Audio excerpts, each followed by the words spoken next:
Hello. Hi. Thank you so much for everyone who's given feedback to us. It's been like a really emotional week. We felt like we're not alone. We had so much great feedback. And we got 2 really great testimonials, which we're going to be reading today. Obviously, totally anonymous. But there's some really great stories about IBS and some funny moments as well. Right. So we wanted to take a few moments to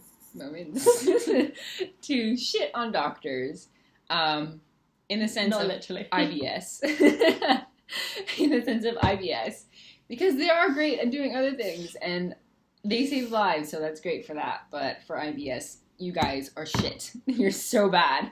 And I want to say this because if doctors are out there and they watch this video, then they'll say, oh, they think we're shit, maybe we should do something about it and actually learn and tell people better things, right? Yes, and we'll give advice on what to say as well. Yeah.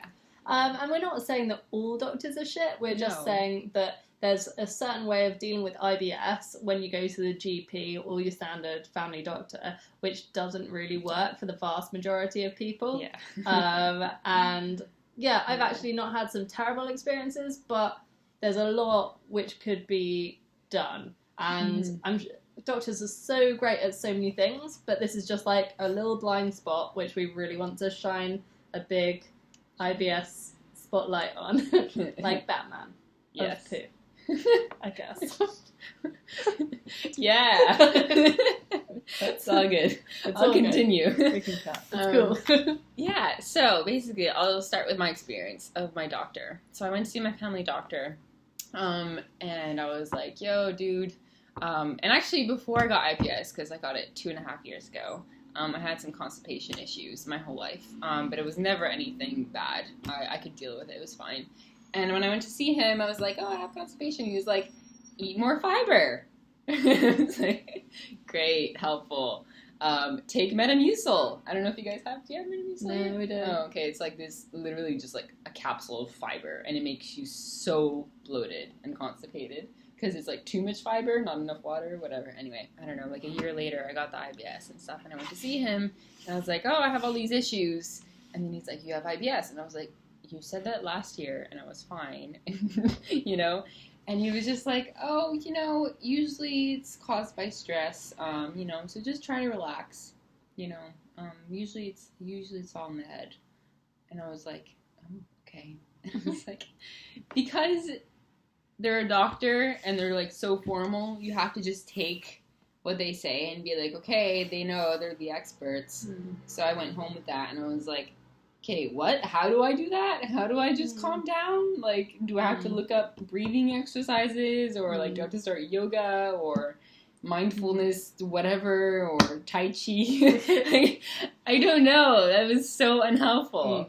And so my question earlier to Christina, who had a really, really good answer for this, was what would be helpful if you went to the doctor? What would be helpful to hear? Yeah, so if I had gone and said that, and he could have said something along the lines of, right, so I understand your symptoms, and I'm really sorry that you're experiencing those things, but right now there isn't a lot of information on what IBS is, and so right now you fall under that category because everyone sort of has different experiences of it. So you might meet someone else who has IBS and isn't as bad as you, but because we don't know what it is yet, we have to kind of put you under that category because we can't find anything else wrong with you. And so there are some things that might help you in terms of your diet or medications. So we can try some things out and see what works for you. Something along those lines. Yeah. Like, that would have been super helpful. And to be honest, we're not asking for anything more than being straightforward. And being honest. And being individualist. Yeah. So not just saying, okay, you fall under this umbrella. DSM. Yeah, exactly. Just like, not just here's a label. So because obviously the doctor wants to know, okay, there's a label, so we know you don't have something like stomach cancer or whatever. They have a reason for thinking that way. However, they have to understand it can be really, really debilitating to have as a condition, and you do need some coping mechanisms. I mean, it can affect your attendance to work and all sorts of things which are really life-changing issues. So you need to feel like you know what's going on and you have some strategies to move forward instead of just fibre, because it doesn't work for everyone. Fibre. I can't have fibre. Fibre's no good. And just so you're not alone, like when it first started, I skipped about half my classes at school. So that's how debilitating it can be. I can't say that word. Debilitating. But debilitating. Yeah, no, it's no laughing matter. Yeah, testimonials. Yeah, testimonial time. Yay! So this first testimonial is this first testimonial is about someone's experiences, some quite unfortunate experiences with a variety of doctors. So I'll just read it out. I've actually been battling with doctors about IBS for about 3 years now. After explaining my symptoms in the initial appointment with the doctor, they told me it was just constipation and provided me with laxatives, which did not help at all. Not much was done in terms of diagnosing me, and I spent 2 minutes with the doctor after they decided it was a minor medical issue. I'd say I probably only spent about 2 minutes with my doctor when they diagnosed me. Same. Maybe 5. Yeah. Pushing it to 5, yeah. Second time I went, they thought it could be IBS and printed me out a list of things I should and shouldn't eat. I think it was called the FODMAP diet.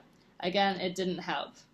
From what I understand from you, FODMAP's a lot more complicated than that. Yes, it's actually really complicated than just not eating those foods. I'm on the diet and actually really, really helped me. So I'll do a video later on talking about the diet. Yeah. And if you guys have questions about it in the meantime, you can email me and I'll definitely respond. Yeah, so the FODMAP diet can work, but we appreciate, like, not for a list everyone. is not, like, that. Even if it does work for you, a list is not enough. So the third time I went, they prescribed me with medication that should help the spasms in my stomach, and told me to get an over-the-counter medication to help with the IBS symptoms. Again, it did not work.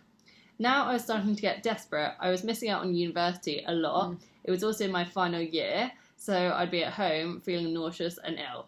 I started to see a private doctor, which I think ended up costing me all in all $2,000. After a bunch of blood tests and scans, she found there was nothing wrong and instead said it was just stress. She could have come to that conclusion sooner, I think.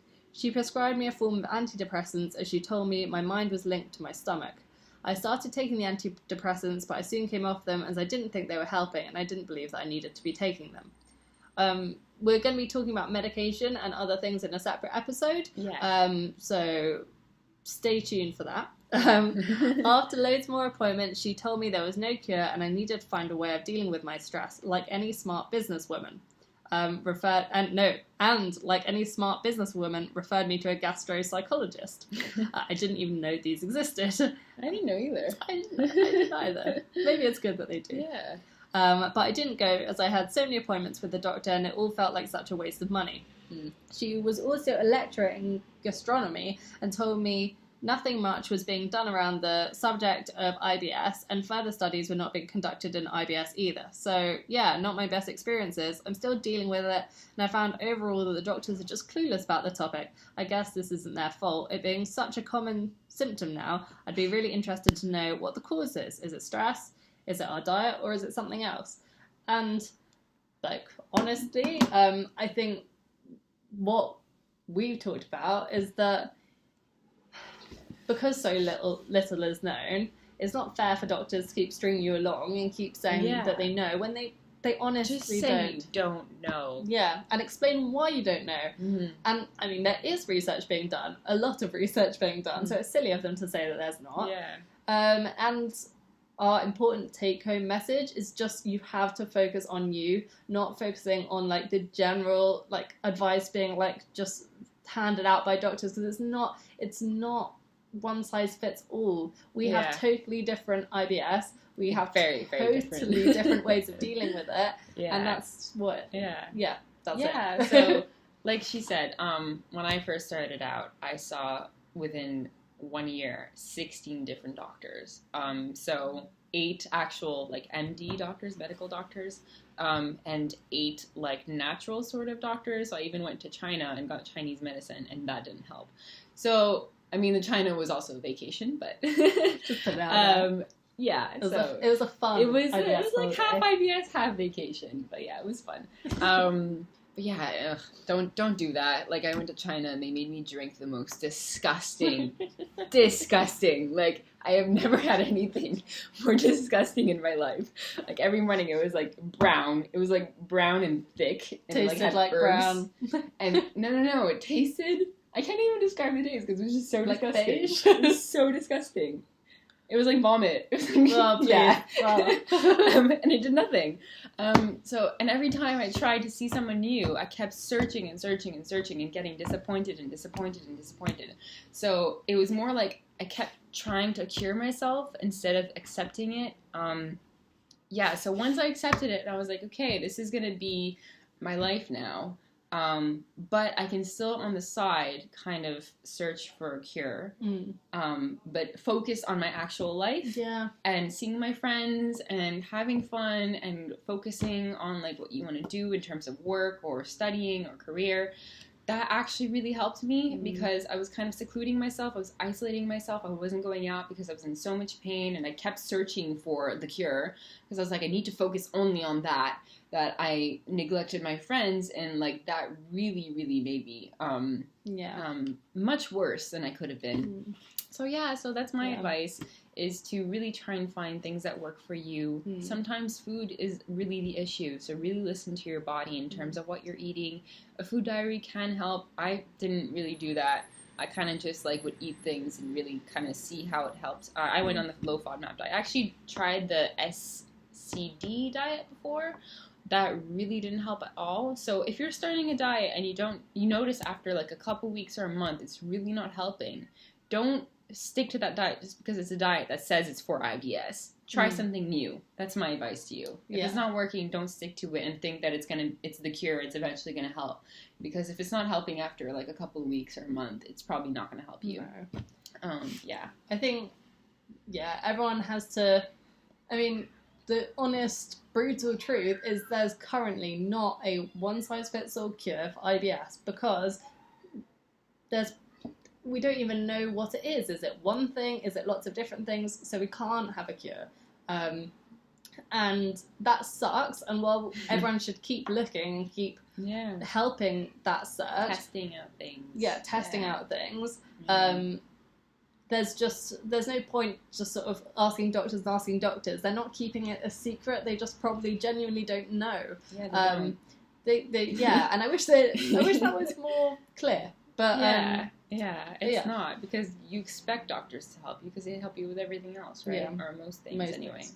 We want to create this blog just so we can create like a community and just get people to know these things, because once people start talking about it, just having someone else that's in the same situation as you, having IBS or some unknown whatever, is really helpful and supportive, and it can actually improve your well-being. So that's why we want to do this. And just to like share different things, because the more things you have that you can try, the more options you have about what's going to help you live your life. It's not going to cure it, it's not going to make it go away forever, but it might help you live your life. Yeah. So on that note, we've got our second testimonial, which Christina loves. I love it too. I laughed for about half an hour. Yeah, so we're a real fan of this. And I think the moral of this is about... Well, we'll talk about the moral at the end. Yeah. Okay. I went to the doctor for IBS-related problems earlier this year, and to be honest, they were actually pretty good about it. They weren't judgmental at all, and they didn't try to pull me off immediately. They pretty quickly scheduled a blood test to see if I had any more serious digestive issues. When that came back negative, they told me about IBS and about the FODMAP foods, which I still don't completely understand. Sorry. I live near a hospital, sorry. Which I still don't completely understand because I'm too busy for understanding science. And suggested that I do a diet excluding some of the foods to see if anything worked. I was also seeing one of the doctors at that time for anxiety and depression related issues, so they said I should keep a diary of how mood affected my IBS symptoms, blah, blah, blah, blah, blah. They also said I should Google IBS, which was very much like, thanks, be useful, never Didn't thought do of that that. before. But that was not the funny part of the experience.